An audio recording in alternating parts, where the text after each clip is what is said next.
Hello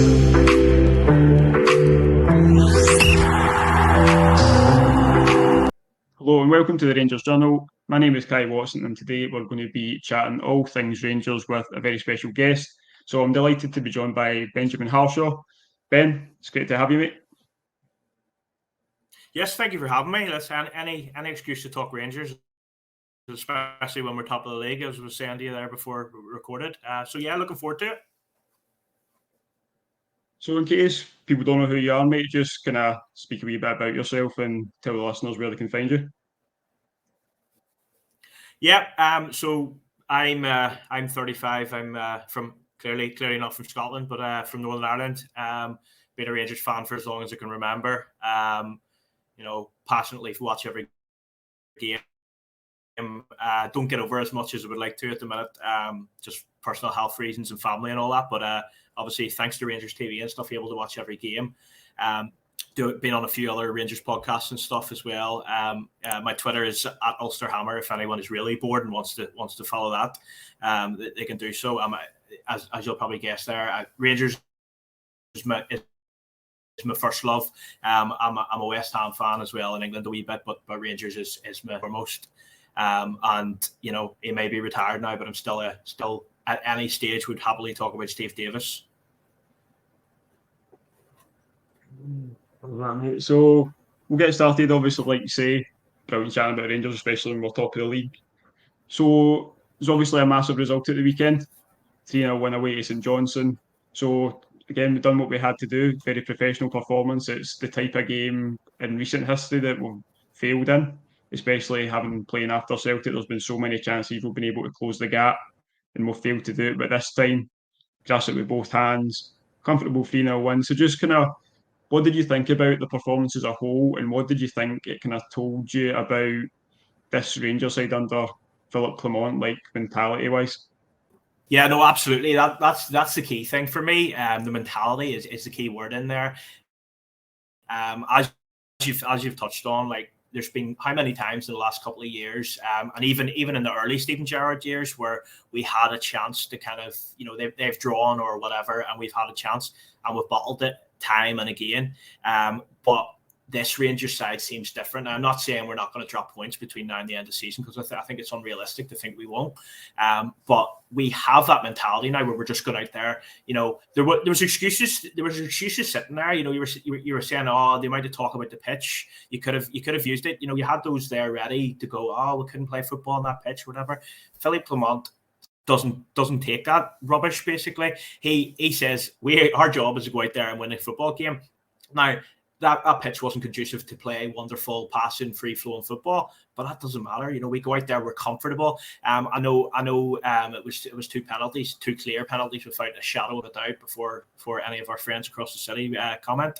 But there's no doubt that we were completely comfortable, and that's how I felt. I know, and I'm going back, but when we played Aberdeen, it was only a 2-1 victory, but it never felt in danger. And at this minute in time, things don't feel. We feel in control. We feel we have the mentality to just go there. And to be honest, we look like Celtic teams under Ange, where they were just going to go out and churn result out after result after result. I know everyone goes on about the style of play, but at the end of the day, it's grinding out results. It's keeping clean sheets as we did at the weekend that wins you league titles.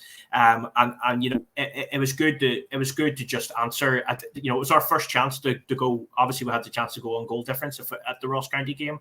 But it was our first chance to really capitalize and to put a marker down and to say, right, we're here. We aren't going away. We're here to win this title. And come chase us if you want. And we did that. So. Really, really encouraging, and obviously we'll touch on the signings and stuff. But it was also good that they were able to go in again on a pitch like that and really impact the game. Diamande with a brilliant goal, brilliant strike, but also really good performance. And it's encouraging. We seem to be growing game after game after game under Clement. And he, as I've said, sort of I've touched on before, he doesn't seem to want to let us have excuses or reasons. Your job as players is to go out there and get 3 points, and that's all that matters. I know it's been said in other places, but there is a sort of Walter Smith feel to his presence, and just to how he conducts himself and just how he goes about his job. I think the key thing you can kind of see from comments online, and it's not fans' fault. It's kind of a generational thing that they've not been in an actual title race. Like a lot of fans coming through just now won't really remember how it went under Walter Smith. They won't remember the helicopter Sundays like they've known coming up through the leagues. And this, like you say, the Walter Smith feels kind of like I actually believe when he says, "I don't care about what Celtic are doing. I'm just focused on Rangers. Doesn't matter what they do. We're going to do what we do. We're going to go out and try and win." I think that's the big difference. I think obviously other managers say we don't care about what the other side of the city are doing. We don't care about Celtic's results, how they play. But actually, like I believe it when Clement says it. I believe everything that comes out of his mouth. It's obviously a mistake a lot of us made with Michael Beale, but I think as the time went on, we kind of realised that not everything that he said was gospel because it would contradict what he was saying with kind of how he was acting. I think the way Clement conducts himself is very Walter Smith. It's what you want from a proper Rangers manager. No, I was just going to say there's no doubt about that. I mean, he's impressed me in terms of the results, in terms of how he's dealt with the team, but how he has dealt with the media from his first press conference through to every single interview to, as you've alluded to there, not worrying about across the city. And I genuinely believe that he doesn't. I mean, when he came in, he was in a position where all he could focus on was Rangers, because if they won all their games, they were going to win the league. There was, we, as good as we've been, we did need some sort of implosion there to be able to impact it, to be able to, get to the position we are now. But he is totally focused. He says, I don't care. I take each game, and he means it. He takes each game as it comes. He controls what he can control and doesn't waste energy, waste time, and actually I think it puts more pressure on the players when managers will speak out about other teams, or they'll say things that put the spotlight even more on the spotlight's always on Rangers, but even more. So I just think how he has conducted himself from start to finish has been exactly what we need. It's what we've been crying out for a number of years. Yeah, everything he says is impressive. Everything he does, he just has that. I hate using this word after how it's kind of been used in the media the last couple of days, but he does have that aura about him, the kind of aura of a Rangers manager, and that's something you can't teach. You either have it or you don't. But like you said about the new signings, the three of them managed to start together at the weekend. So just like to kind of get your thoughts on them. Obviously, Diamande got his first goal, an absolute screamer on his weak foot. Cortez has come off the bench and looked bright a couple of times, and Silva's obviously had a couple of starts, and there's kind of mixed opinions on him. So if you want to just kind of take the floor, mate, and just kind of talk us through the signings, how you think they played at the weekend, and just how you're feeling about them in general. Yeah, I mean, on the window in general, would I have liked to see another out-and-out number 9 come in? I think absolutely I would have. But I understand the market that we're in. I understand the restrictions, and I understand, we are paying for the mistakes of the previous regime, basically. So I think all in all, given the parameters that we were at, and given how what we had to deal with, I think it was very smart and very clever business by the club. In terms of profile of players, I think all three are really good profile. Obviously, I'll start with Silva, as he was the first one to come in. Obviously, Silva's not a player at a £35 million price tag that he's had on him. He's not a player that we're going to realistically be signing. However, I think this is a good move for the club in general, because I think if this can work out for Silva, for Rangers, and ultimately for Wolves, then it could attract us to be able to bring in this type of signing, the young up-and-coming player from down south or from somewhere in Europe in the future. And I understand there's a lot of Rangers fans that don't like loans that we don't have the option to buy. But I think it's an important part. We're not blessed with the greatest finances in the world, let's be honest. So I think it's important that we're able to make our signings, our permanent signings, or our loan with a view, or loan with an obligation where we can. But where there's still gaps in the squad, or there's quality out there that we can bring in, even if it is for 12 months, yes, we're improving someone else's player, but if they're going back a better player, then they've obviously done well for Rangers. So I'm pleased with that. And Silva himself, I've been impressed with right from the start. His debut against Dumbarton. Again, I go on about a pitch, but that pitch at Dumbarton was a tractor field. It was absolutely horrendous on a really, really bad night. And he was gliding around it really, really well towards the end of the game. I think obviously, as I'm sure he would say too, he could be a little bit more clinical. Hopefully that's something that'll come. But the fact that he is a player that can play off the left, play as a 9 if needed, play as a 10. It's good that we've kind of added one player, but he's give us options across the front. Which is of benefit to the club. And I think he will be. Do I think he is your 20 goal striker? No, I don't.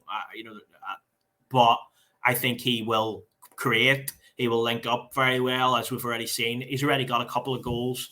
And I think he'll be an asset between now and the end of the season. So I think he's a pleasing signing.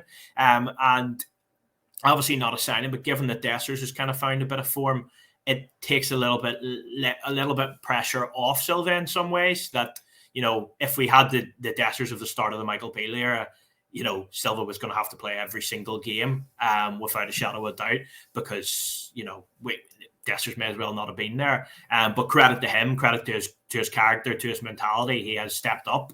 Do I think he's the answer or the perfect Rangers striker? No, probably not. But there's no doubt there's many would have crumbled under the pressure and under the scrutiny that he faced, and he stepped up. So it's really helped us. But yeah, back onto the signings, Diamande, perfect profile of a signing for us. Young, hungry. What I also like is in times gone past, I feel like we have been signing players, and it's almost like they are stepping down from England to come to us, or they're taking a step down. Whereas Diamande is stepping up. The Danish league's a good league, and it's a league I feel that we should be profiling, we should be shopping in. But it's a step up to move to a club that is trying to compete on European stage and is trying to be winning the title. And so we're getting a hungry player who wants to take that next step, and again, may have aspirations of getting to the Premier League. And that's, to me, I'm not threatened by that, because again, if he gets to the Premier League in a couple of years, we'll have got a decent fee, hopefully, and he'll have done very well for us. So I'm pleased. I like his age. I like the profile, the type of player that he is. I think he'll give us goals. He'll create. He'll link up the play again. And I think he's something that we've been crying out for. I must admit, when I first saw him, I was like, he's going to lack physicality, but so far hasn't been the case. I didn't know a massive amount about him, other than the academy, the Right to Dream Academy that he originally started with. Kudos, as I said, I'm a West Ham fan as well, and he's done very, very well, having come from that.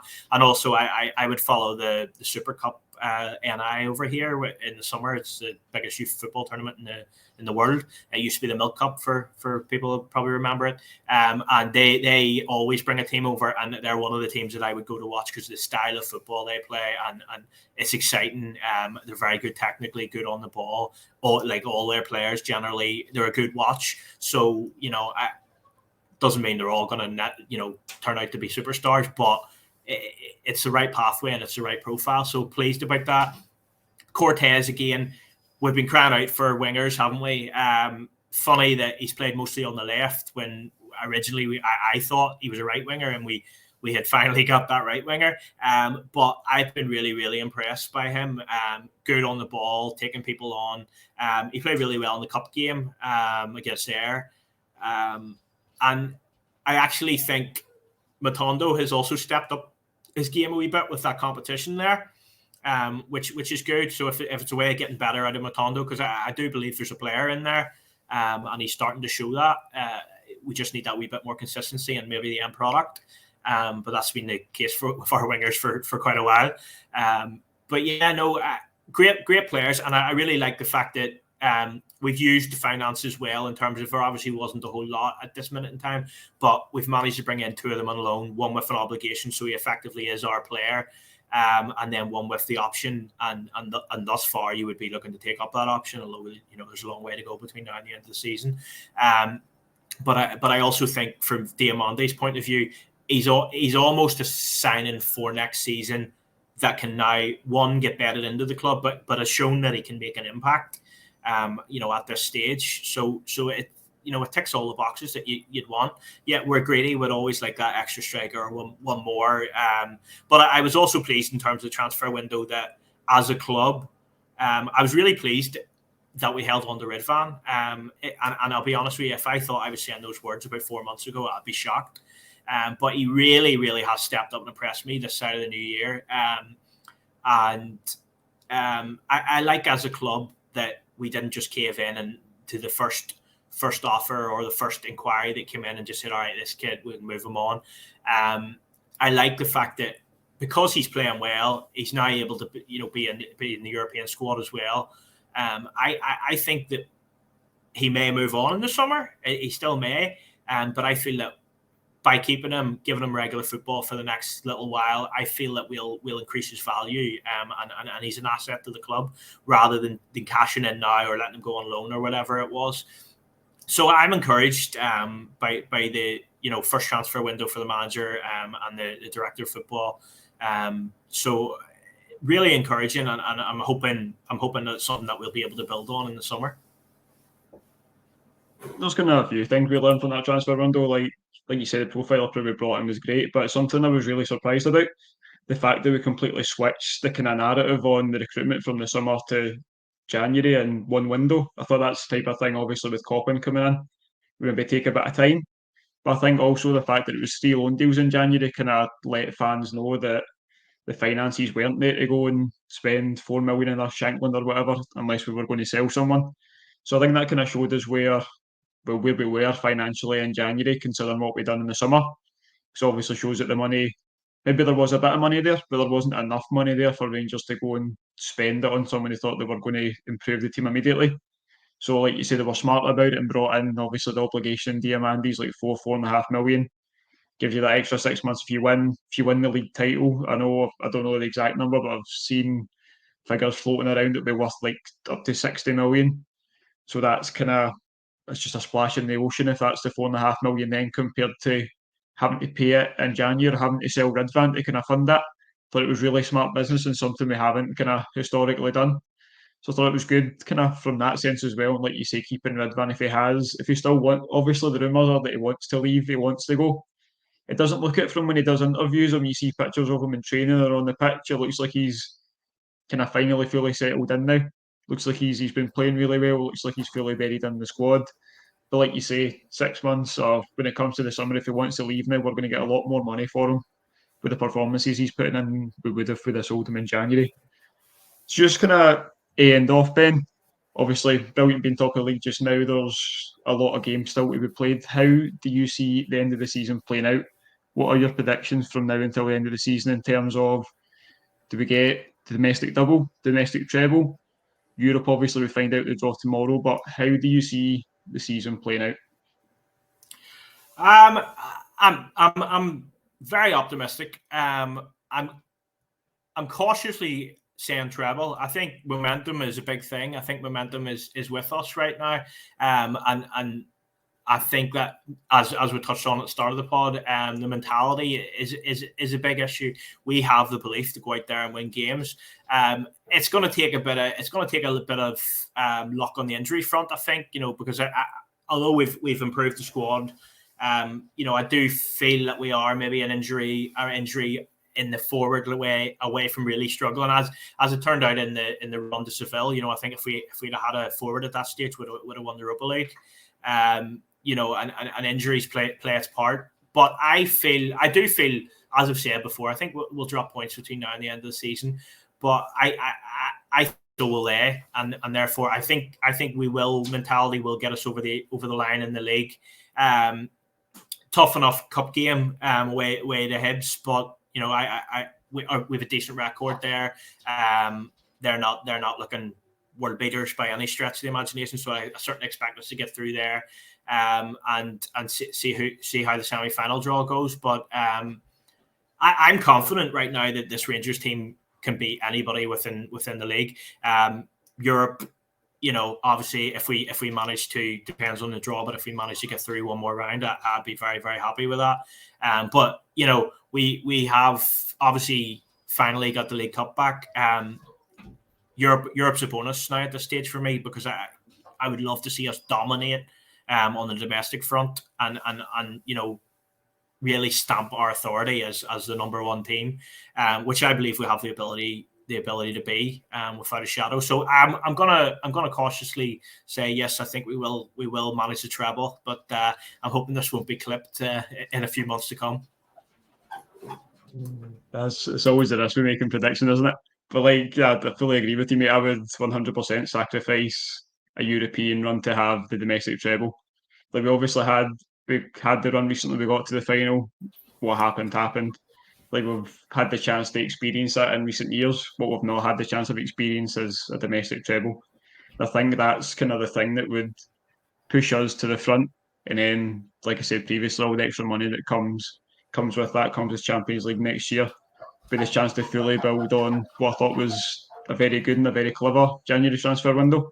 Get into the summer with kind of the players on the form they are, and being able to give Coppin and Clermont a summer to do what they want to do to get the players in that suit them. I think we'd be in a very strong position to kind of carry it on from then. Yeah, I think by bolstering the squad in general, in this window, although as I've said, we'd like that number 9.